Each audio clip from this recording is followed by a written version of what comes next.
Bueno, me voy ahora sí a hablar después de los muñequitos que le faltan hacer con Darío Z. ¿Qué dice Darío? Buenas noches. Muy bien, ¿cómo andás? Bueno, ¿cómo se crea la actualidad? ¿Cómo podemos abarcar desde la filosofía esta actualidad? Y si se puede llegar a abarcar, ¿quién la creó? ¿Quién la genera? ¿De dónde sale? Sí, un poco lo que trabajo en mi libro es cómo pensar lo contemporáneo sin dejarnos enceguecer por el dispositivo de la actualidad. Como que hay una idea de Nietzsche que dice que ser contemporáneo es ser intempestivo, o sea, es alguien que podamos tener como una pata en la coyuntura, pero siempre otra pata en los contornos, en los confines, en las afueras, para no dejarnos llevar puestos por el lenguaje, ¿no? Por la matriz misma de la actualidad. La actualidad es muy de enceguecer, ¿no? Es como, pensemos la actualidad como si fuese así un foco que ilumina aquello de lo que hay que hablar, pero lo que perdemos de algún modo medida al concentrarnos en esa zona iluminada es en las sombras, porque Claro. toda luz conlleva una sombra. ¿Quién está en las sombras? ¿Quién es el que direcciona los faroles? ¿No? Me parece que ese lugar ese es el lugar que cumple la filosofía o que cumplen en general las ciencias sociales, las humanidades, poder hablar de la coyuntura, pero yendo también con una pata a las fronteras. Darío, ¿quién es el que ilumina lo que hay que ver? ¿Quién crees vos que es el que ilumina hoy lo que hay que ver, lo que la sociedad tiene que ver? Mira, la respuesta fácil, farmacológica, narcotizante, que a todos nos vendría bien, es obviamente el poder, pero ponerle nombre y apellido a ese poder. Ajá. Dice Michel Foucault que de lo que hay que desprenderse es justamente de eso, de esa idea de que el poder es algo preciso, exterior a nosotros, que tiene nombre y apellido y al que podemos señalar. Foucault dice el poder no es, se ejerce, y son relaciones que atraviesan todo lo que hacemos.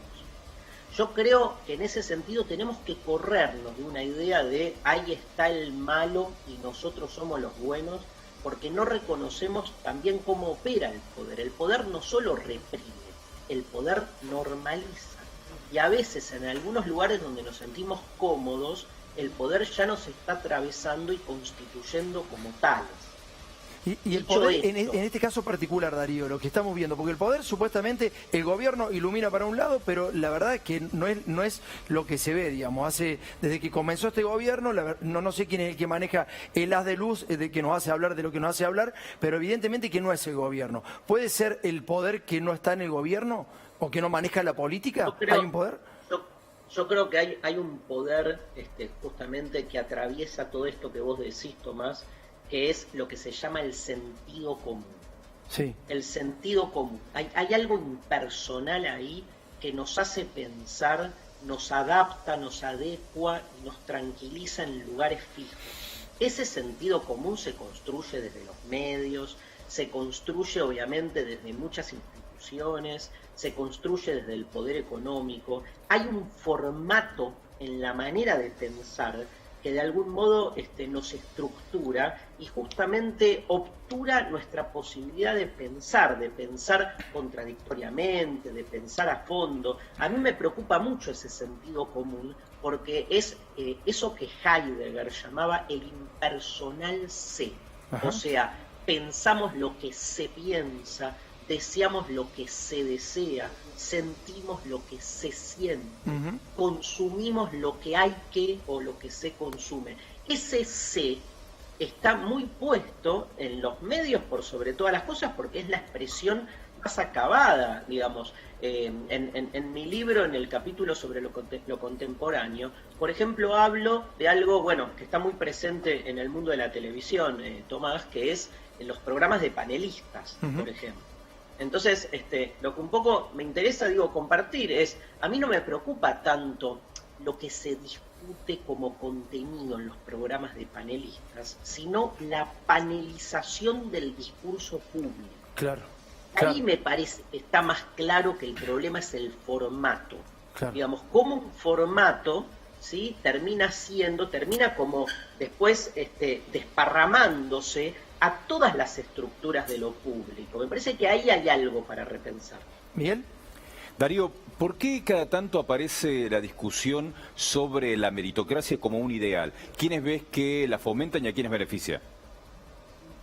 No, bueno, claramente la meritocracia es uno de los ejes vertebrales de toda concepción individualista, que increíblemente pone al mérito en el sentido o ligado como al esfuerzo personal en el, digamos, en el corazón de la defensa de su lugar privilegiado, pero que de alguna manera no puede dar muchas veces fundamento del lugar que el privilegiado ocupa, porque si la meritocracia básicamente, como postulan, es un hecho individual, entonces todo el tiempo uno tendría que estar revalidando ese mérito, ¿no? Y muchas veces, digamos, yo qué sé, familias pudientes, a través de las herencias, generan que mucha gente, digo, parta de una posición obviamente diferente a la gran mayoría de la sociedad, que es con un privilegio de clase, un privilegio de riqueza, que de algún modo no está validado por el mérito. ¿Qué mérito tiene alguien en haber nacido en una familia rica, digamos? Si el mérito hay que revalidarlo permanentemente de modo individual. Yo creo que la gran falsedad de la meritocracia, como siempre en estos casos, es potenciar únicamente lo individual como causa de ese mérito, dejando de lado y soslayando el gran poder que tienen las estructuras. Darío, en ese sentido, dos maneras de pensar lo que es un individuo. O el individuo está en la base, es causa de lo que se hace, o el individuo es un efecto, o sea, es un producto. Los que pensamos que la estructura tiene más peso que el individuo, entendemos que el individuo es un efecto. Entonces jamás podríamos estar a favor de la meritocracia. Te hago una pregunta ahí. Si vos fueras el filósofo del presidente, si el presidente hiciera reflexiones con vos y te dice, ¿cómo hacemos para superar la grieta? Hay una grieta tremenda, hay una situación muy angustiante en la Argentina, evidentemente que es la realidad, hay datos que son reales, que hay una pobreza tremenda, que hay una deuda generada, la verdad que los argentinos tenemos una deuda muy complicada, que hay un sector económico que no quiere hacer aportes en épocas extraordinarias como en esta pandemia. Esa grieta, ¿cómo crees que se podría saldar desde la filosofía? Si te pregunta el presidente, ¿vos qué le contestarías? ¿Cómo se salta esa grieta si hay posibilidad de restañarla?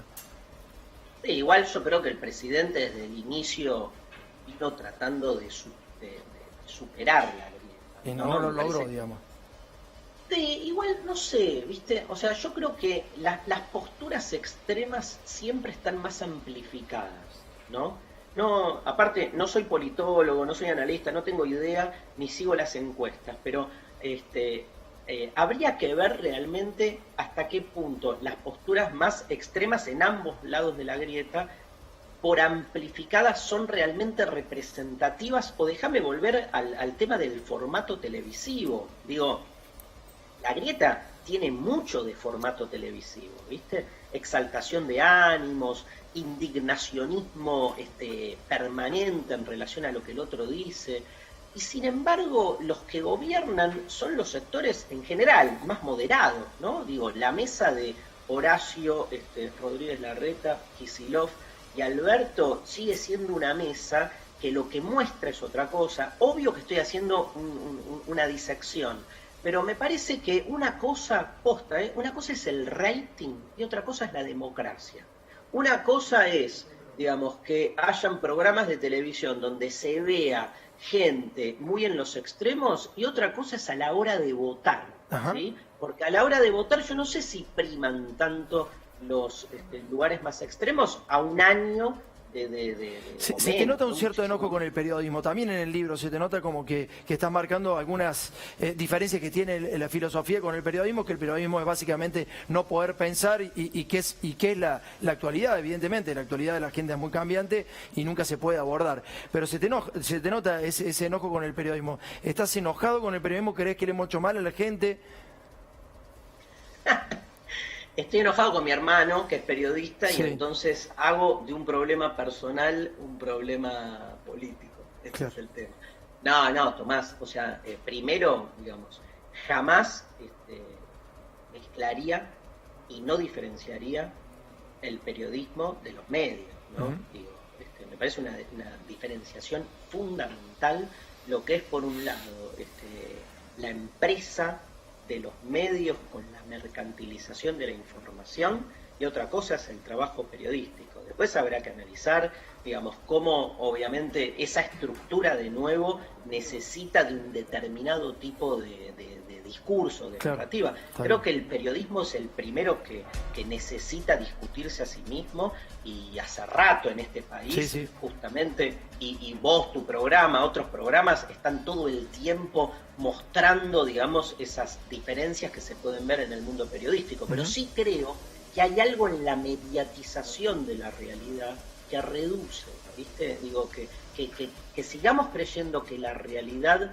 es aquello que se espectaculariza en una pantalla, lo que hace es decrecer la potencialidad que tiene la realidad en todos sus pliegues, ¿no? Entonces, eso sí más que me irrita, me parece que la tarea del pensamiento es estar todo el tiempo deconstruyendo ese sentido común que por sobre todas las cosas se produce en los medios.